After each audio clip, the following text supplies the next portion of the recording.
আসসালামু আলাইকুম রহমতুল্লাহি ওবারকাতুহ। বন্ধুরা, আজকে একটি ভিন্নধর্মী গল্প নিয়ে আপনাদের কাছে উপস্থিত। আজকে যে গল্পটি আপনাদের কাছে উপস্থাপন করতে চলেছি, অবশ্যই আপনারা গল্পটি মনোযোগ দিয়ে শুনবেন। চলুন দেরি না করে শুরু করা যাক। রাতে মায়ের হাতে রান্না করা খাবার খুব মজা করে খেয়ে রাত 10টায় ঘুমিয়ে গেলাম। সকাল গেল, ঘুম থেকে উঠলাম না। আরামে ঘুমাবো বলে মাও ডাকলো না। দুপুর হয়ে গেল, ঘুম থেকে উঠলাম না।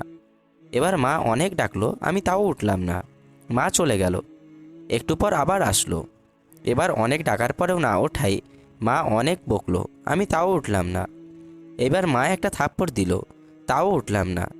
এবার মা হাত ধরে টান দিল, কিন্তু আমার হাত পুরো শরীর নিয়ে নড়ে উঠল। শরীর আমার পাথরের ন্যায় শক্ত হয়ে গেছে। মা কিছু না বলে চুপ করে রুম থেকে বেরিয়ে বাবাকে ডেকে নিয়ে আসলো। কিন্তু বাবা অনেক ডাকার পরও আমি উঠলাম না।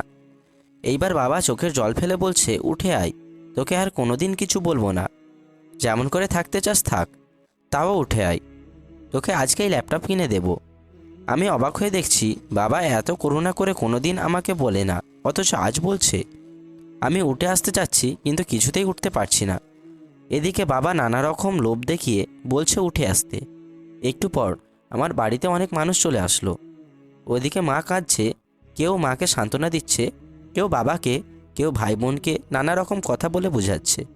একটু পরেই কয়েকজন এসে আমাকে খুব যত্ন করে বিছানা থেকে নামিয়ে লোহার শক্ত খাটিয়ে শুইয়ে দিল। আমি কাঁদছি আর বলছি আমার পিঠে খুব ব্যথা লাগছে, নামাও এখান থেকে। কেউ আমার কথা শুনল না। একটু পর ওই মানুষগুলো গরম পানি নিয়ে এসে আমার শরীর কিছুটা পানি ঢেলে দিল।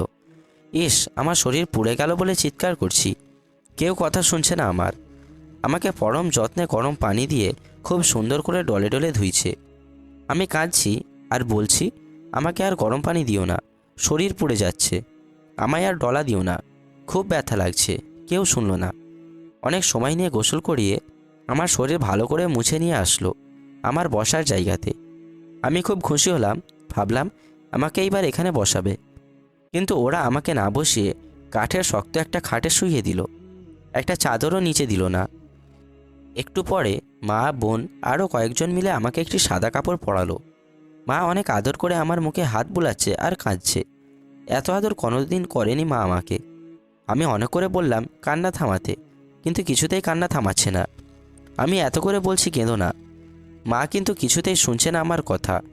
একটু পর কয়েকজন এসে আমার পা আর মাথা বেঁধে দিল। কত বললাম একটু খুলে দাও বাঁধন, কেউ শুনল না। মাকে সরিয়ে দিয়ে আমাকে নিয়ে যেতে লাগলো। মা কিছুতেই নিতে দিচ্ছে না আমাকে। ভাই বোন সবাই চুপ হয়ে কাঁদছে আর কিছু বলছে না। কত করে বলছি ডিস্টার্ব করিস না আমাকে, একজনও শুনল না, কেঁদেই চলেছে। একটু বেশি ঘুমালে বাবা বকা দিত, কিন্তু এখন বাবা চুপ করে দাঁড়িয়ে চোখের পানি মুছছে, একটা বকাও দিল না আমাকে। মাকে জোর করে সরিয়ে দিয়ে কয়েকজন আমাকে নিয়ে অনেক মানুষের সামনে শুইয়ে দিল একটা ছায়ায়। তারপরে জানাজা পড়ালো আমার। জানাজা শেষেই নিয়ে গেল আমায়। একটু দূরেই একটা মাটির গর্ত করে রাখছে। বাবা আর ভাই দুজন মিলে মাটির গর্তে নেমে আমাকে কোলে তুলে নিয়ে ওই ছোট্ট মাটির গর্তে শুইয়ে দিল। একটা বালিশ চাদর কিছুই দিল না, একটা লাইটও দিল না। আমার পা আর মাথার কাছে বাঁধনগুলো খুলে দিয়ে আমার ওপর খুব তাড়াহুড়ো করে কিছু কাঁচা বাঁশ দিয়ে ঢেকে দিল।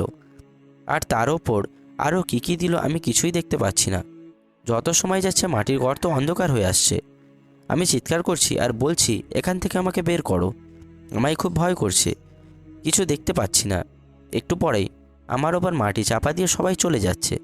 আমি ডাকছি আর বলছি আমাকে একা রেখে যেও না, কেউ শুনল না। স্বার্থপরের মতো সবাই চলে গেল। কি ভাবছেন, মৃত্যুবরণ করবেন না? আরও রং তামাশা করার বাকি আছে?